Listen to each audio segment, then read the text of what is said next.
Alright, welcome, and this is our tutorial for building a stainless steel auto melting crucible. If you have any questions about what is already set up here, please refer back to one of our building tutorials for our smaller setups over there. Are using a steel burning box since we will have 9 units of material in the time.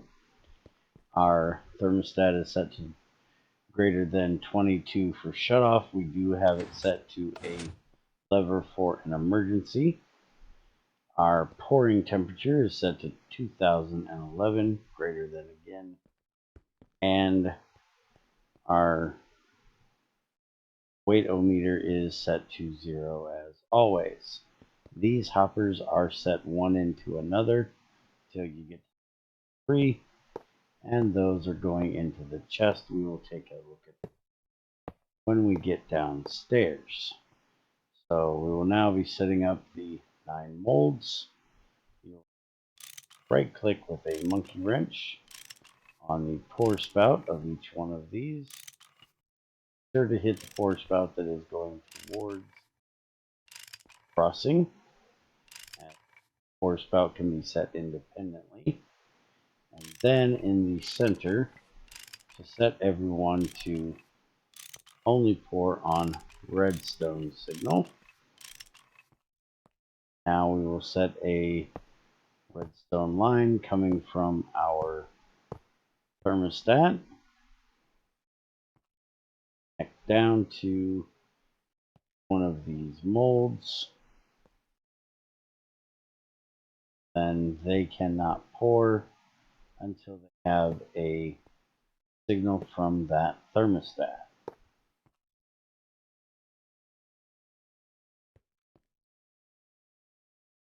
Spider leggy here when set to a mold. Absolutely normal.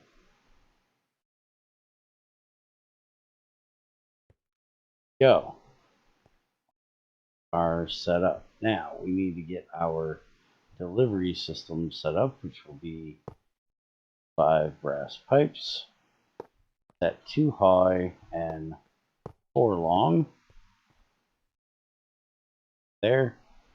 And now we will need the hoppers. I'm going to use this ice scaffold to get me up here.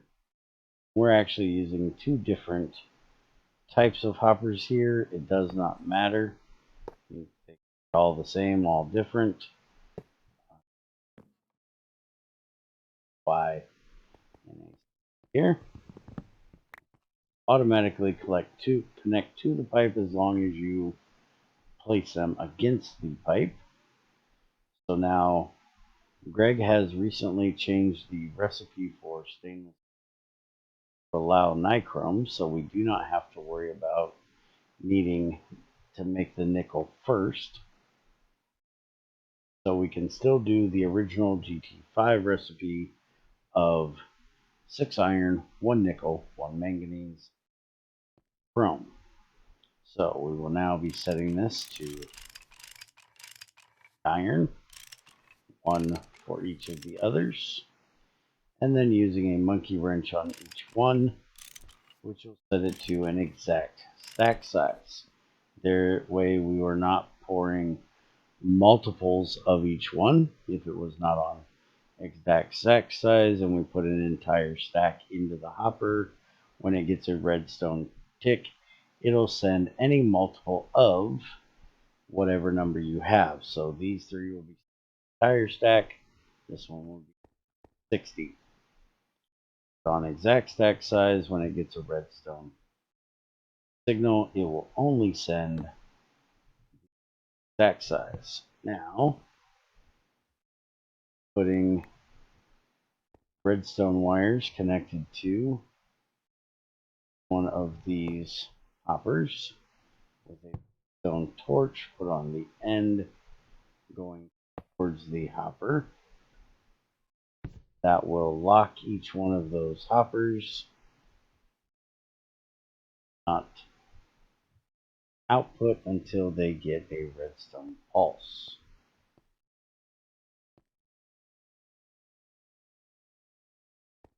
There, so let's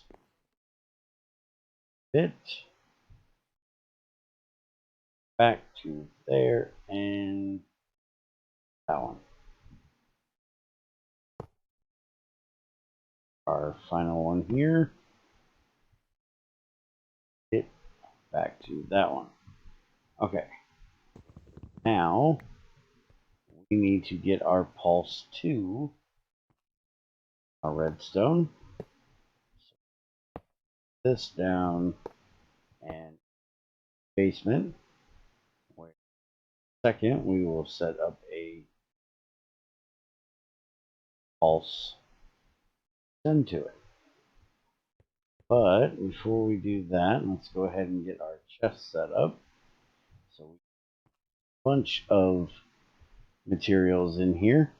We will be using chests and trap chests so we can put them side by side. You can also use GregTech chests or any other chests that do not connect. That is what we chose for this setup. Now, when we go downstairs, our nicely, conveniently placed block here, we'll be running our redstone into that. That will keep any redstone signal from going back through the signal, or back through the cable.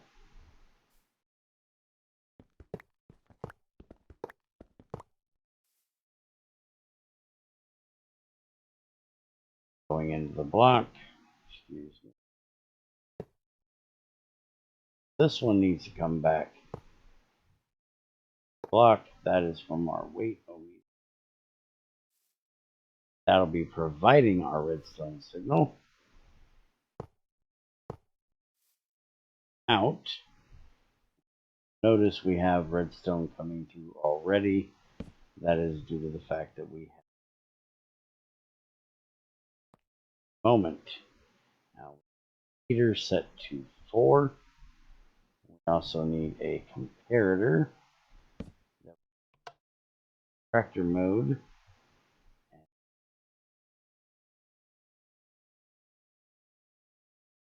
And we will put a piece of redstone here. Block it so we only get pulse. This redstone go to our line upstairs. Go. Now you will notice that all of them are turned on and will continue to be turned on until something gets into the pipe. So what we're going to do is close the pipe here.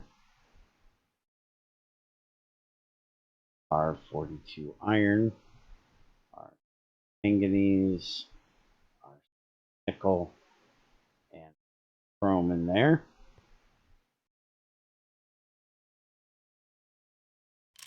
Back up, which will not send anything down because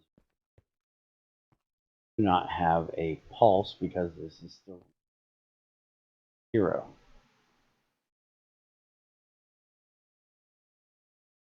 So what we're going to do, put this block in right here, there, lever here, and we're just going to give it a quick flick.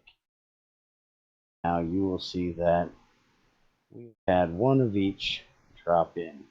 So this every time you need to restart your system. So we have everything up and running. Our hoppers are all set. Fire it up and it will now run. Now I will come down here and show you that this is how we have the hoppers set up for collecting. And as you can see, we've been doing plenty of testing with this. And this setup most definitely works, and works very well. That is it, folks. If you have any questions on how this setup works, feel free to leave me a comment down below. We also have a Discord you can stop in and ask any questions, not only about this setup, but any other setup or anything else that is GregTech related. You guys enjoyed, and I will see you next time.